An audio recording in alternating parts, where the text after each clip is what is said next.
The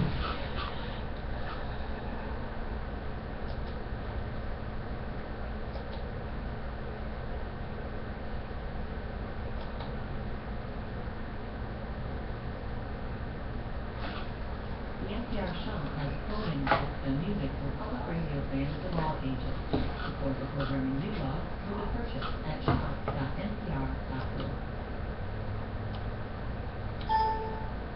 Everyone loves hugs, right? Well, no.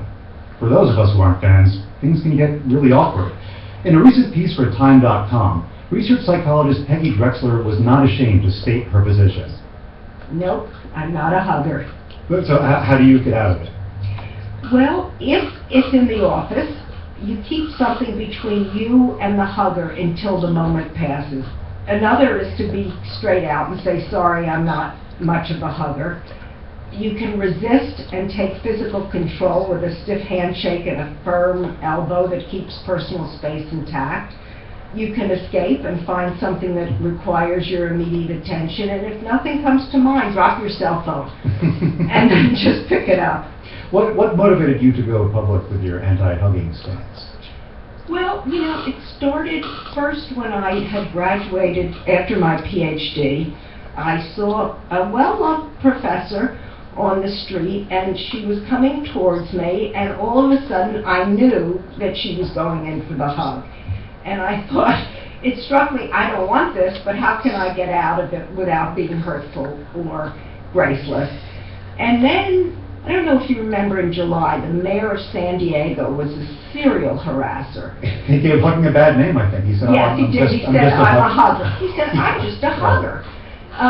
So it got me thinking again that it is part of the culture at this point, what is acceptable and what isn't. And we all have feelings about it. I guess we should draw the distinction for different social situations here, because there are some people who are comfortable, say, hugging their friends, but this thing of now hugging in the workplace, I think for a lot of people, they're not quite sure how to handle that. I think it is a concern. In the workplace, hugging has different implications for men and women. Women can look like the office mom, and too much hugging can make a man look creepy. I think we've all seen that. Yeah, and my feeling is you don't hug anybody you supervise. In a big win, you might hug sideways, you know, put your arm around their shoulder. In personal loss, if somebody gets married, you can give a congratulations hug.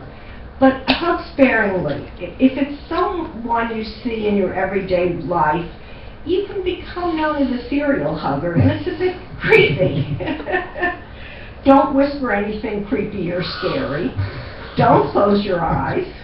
Don't hug anybody from behind. Never in a restroom for obvious reasons. But I think the main rule is if you wonder if a hug is appropriate, it probably isn't. Now, is this hugging mania particularly American? Now, these are generalizations, okay? Sure. But Asian cultures generally hesitate about physical affection, especially in public. But then you get to Latin America, and it's kind of like, bring it on. And Russia, they hug, they kiss, they slap on the back. And France is a quick peck on the cheek with minimal body contact. So, I mean, I guess it's just something difficult about America, the wonderful thing about the diversity, but that it's difficult to figure out what's the single right way to interact with people. Well, I think that's the point, that there is none at this point, and there is hugging anxiety.